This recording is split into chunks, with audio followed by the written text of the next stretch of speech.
Hey guys, today I'm going to be doing a crochet and chat with me. I'm going to be telling you guys how my crochet business even started and the direction I've been kind of heading towards lately.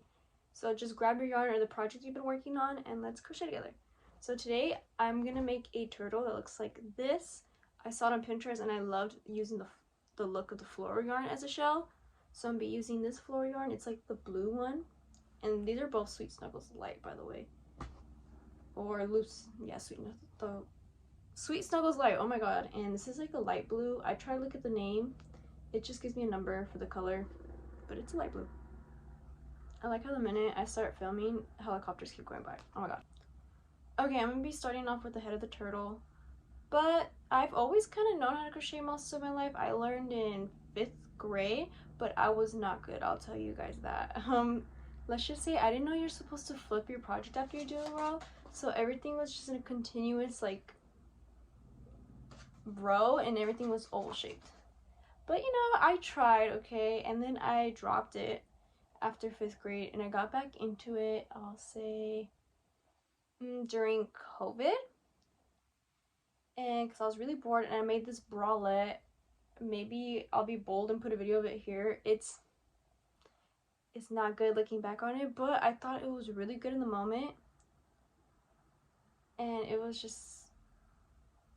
not it. And then I also dropped it for a while, but then I was gonna have my Harry Styles concert with my cousin and I wanted to do something different and not just buy clothes, and I'm like, you know what, why don't I try to make the watermelon sugar top that he wears in the music video?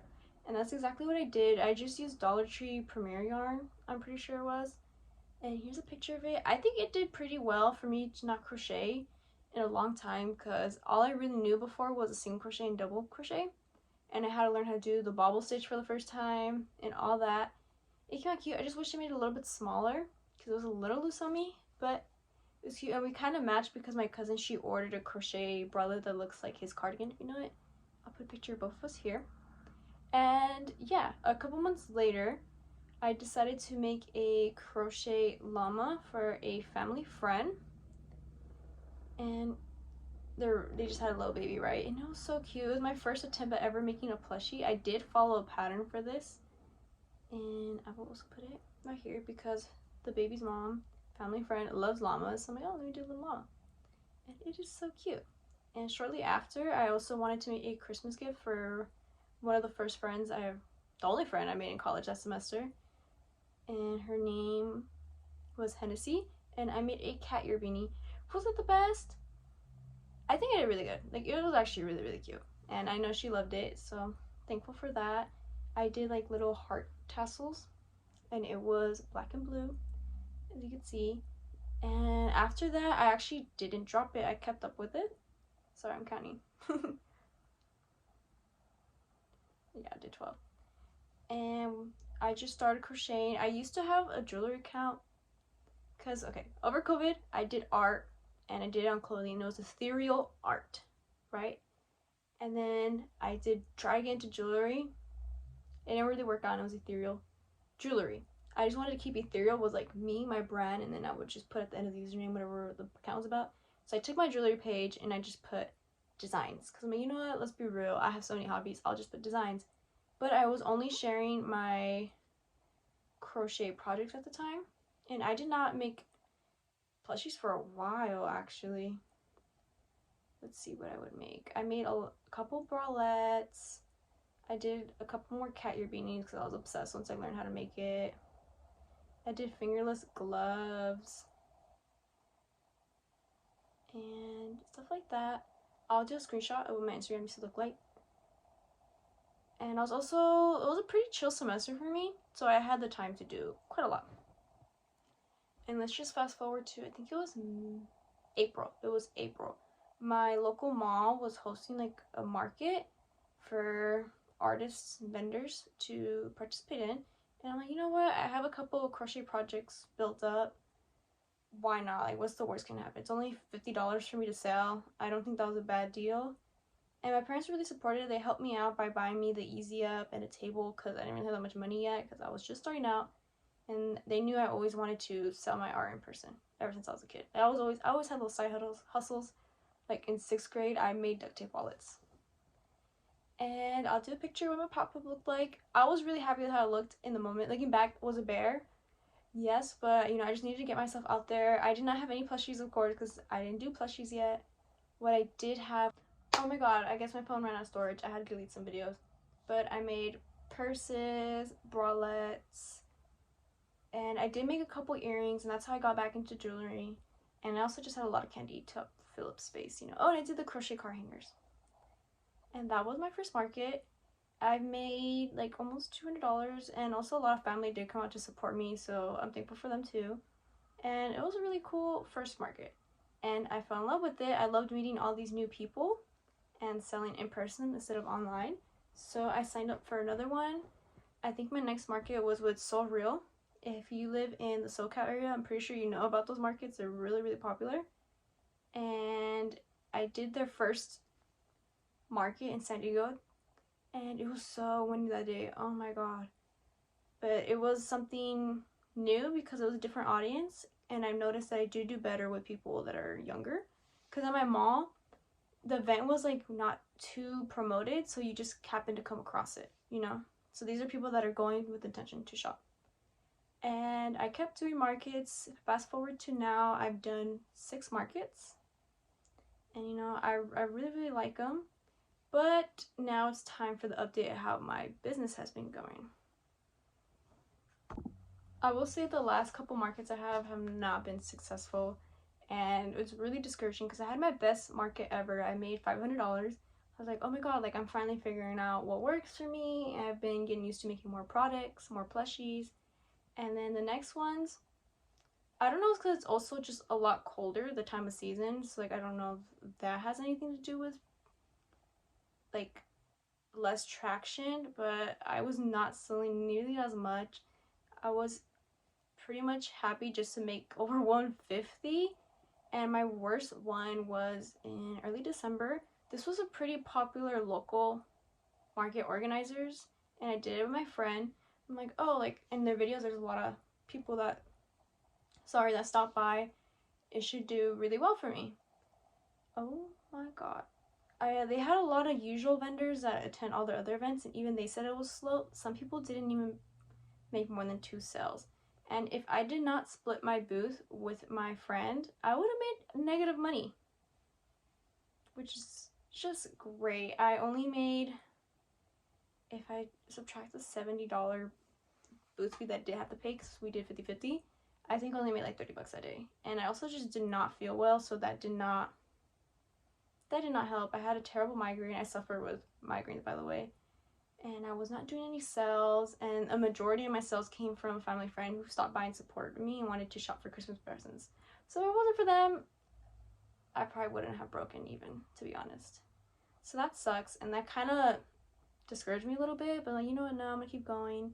And I also signed up for 2 cup sleeves. Sorry. Someone was at the door. I am back. But I signed up for 2 cup sleeves because I was told by customers and friends that I would do really well to cup sleeves. So I'm like, okay. If you don't know what they are, they happen usually like boba shop cafes, and fans created, usually it's K-pop related, and they'll do little cup sleeves that goes around the cups, and there's vendors that sell related merch and all that. So the first one I did, it was so windy and we were outside. My stuff kept flying away, I kid you not. And I actually did make like what, $70 in an hour and a half, but I had to leave early because my stomach was really bad and I just wasn't having a good time. It was windy, I didn't feel well, and there wasn't too much traffic, so I figured it would be best if I just went home, and luckily the organizers were really understanding. And my next cup sleeve I was going to do was Sunny Angel theme, and I make Sunny Angel theme like carrier pouches, and I was so excited for this. But okay, I don't blame the organizers for this at all. I blame the cafe. They decided to not tell them that they were gonna not be open anymore, and they decided to do remodeling instead. So we showed up and no one was there, no one was answering the phone, and they had to relocate it to the park outside. I did not have anything to be outside in the park. I was actually alone for this event. I didn't want to be in a park alone. What if I had to go to the bathroom, all that? So I had to pull out of it, sadly, and I was so excited.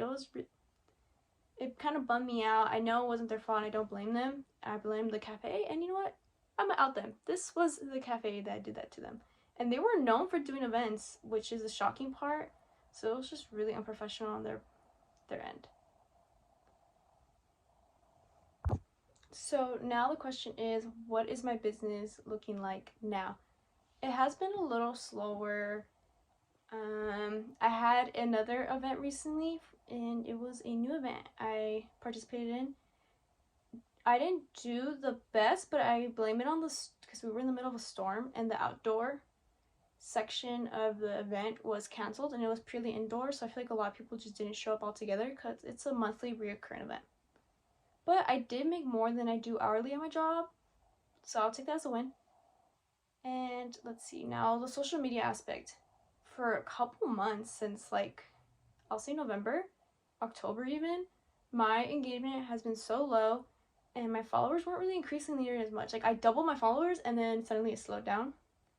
But recently, I was really on my grind because I'm in winter break right now. Well, it ends on Monday, but like, you know what, this is the perfect time for me to really put all my energy and focus onto my social media, and that's why I got back onto YouTube. And lately, my posts have been actually getting on the Explore page, so I've gained a ton of followers in just a week, and it's really encouraging because it shows that consistency will pay off eventually. And I'll show you the posts that were on the Explore page. The one that's been really doing the best is this strawberry chocolate box. It's a pattern my friend created, and I tested for her. And then also a couple of my reels, because before, reels used to be at least 1,000 views for me, and then they were like 200 views, but now they're back in the thousands. I think one is already at 10,000, so that's really good. And what I want to do with my business is maybe not rely so much on doing sales in person, and I want to grow the online aspect of it, because I'm going to be transferring to university hopefully in a couple months, and if I move out, I'm not going to be able to have all my stuff on me like that, because, you know, it's going to be a dorm. So I'm hoping if I grow the online aspect, I don't have to do as many events. I can hopefully have my own online shop. That's always been my goal. And I also want to grow more of a community on YouTube. I want to do more tutorials for you guys, and just telling you, have a little community of people who love to crochet, or at least appreciate it. So yeah, that is my business update and a story of how I've got to where I am now. And I just want to let you guys know, if you're in the same boat as me, that your views and everything was just at an all-time low, please don't be discouraged. Just keep posting. Eventually you will end up on the Explore page. I mean, look at me. I was really slow. My analytics were like in the negatives, okay? Like, it was not good. But we're doing better than ever. So please don't give up. Subscribe down below if you guys want to continue to see how my journey ends up going the next couple months in my business, or if you just want to see more crochet videos. And yeah, I hope you guys have a good rest of your day.